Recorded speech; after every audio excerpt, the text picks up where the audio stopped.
Je sais que tout ce qui a trait à la sainteté peut devenir oppressif. Cela peut devenir très légaliste et nous conduire vers une sorte d'esclavage. Mais ce fait demeure. Le trône du Seigneur est un trône de sainteté.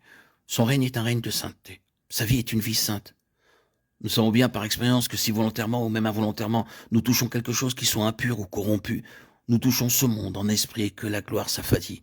Nous savons en nous-mêmes que si nous disons quelque chose qui est faux, la gloire s'estompe. Nous le savons par l'occultation de la gloire dans nos cœurs.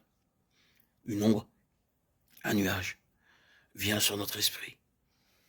Il y reste jusqu'à ce que nous allions laver cette souillure dans la présence du Seigneur. Considérons donc l'autre aspect, l'intermédiaire symbolique du trône, typifié par les roues. Vous remarquerez qu'elles sont de manière explicite en relation avec les êtres vivants, se mouvant ensemble avec les chérubins. Ce sont en réalité seulement deux aspects d'une même chose, mais les roues ont leur propre signification et mettent l'accent sur une particularité qui leur est propre. Que signifie-t-elle donc? Quelle impression vous fait la lecture des versets 15 à 21 du livre d'Ézéchiel, chapitre 37? Si vous vous asseyez là sur ces roues, comment est-ce que vous vous sentiriez? Parfois, c'est une bonne chose de se mettre en situation dans la parole et de se replacer dans son contexte, dans son état d'esprit.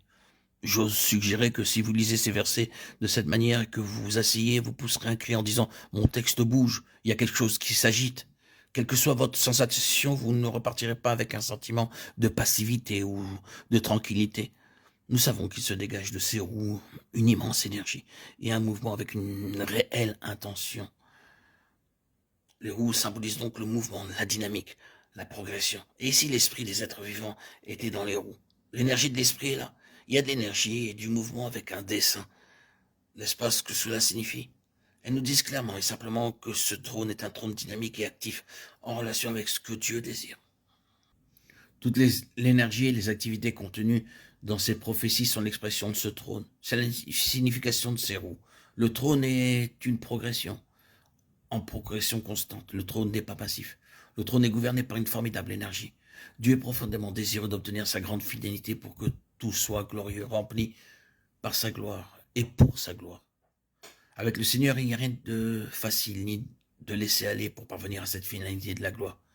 Si nous pouvions seulement le voir et le comprendre, nous reconnaîtrions que beaucoup de choses sont permises parmi le Seigneur dans nos vies pour que son énergie agisse et fraye une voie pour sa gloire parmi le peuple de Dieu. L'apôtre Jean nous dit que tout son évangile fut écrit avec un objet. Ce but, c'est la gloire du Seigneur Jésus. En toutes circonstances, du commencement à la fin, elle gouverne tout.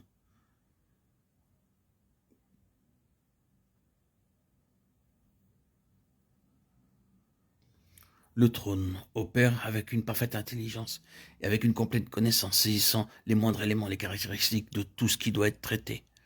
Le trône de sainteté travaille avec une vision parfaite et une parfaite connaissance. C'est une des caractéristiques des roues, ce qu'elle était. Elle était remplie de yeux tout autour. Ézéchiel 1, 18, 10, 12.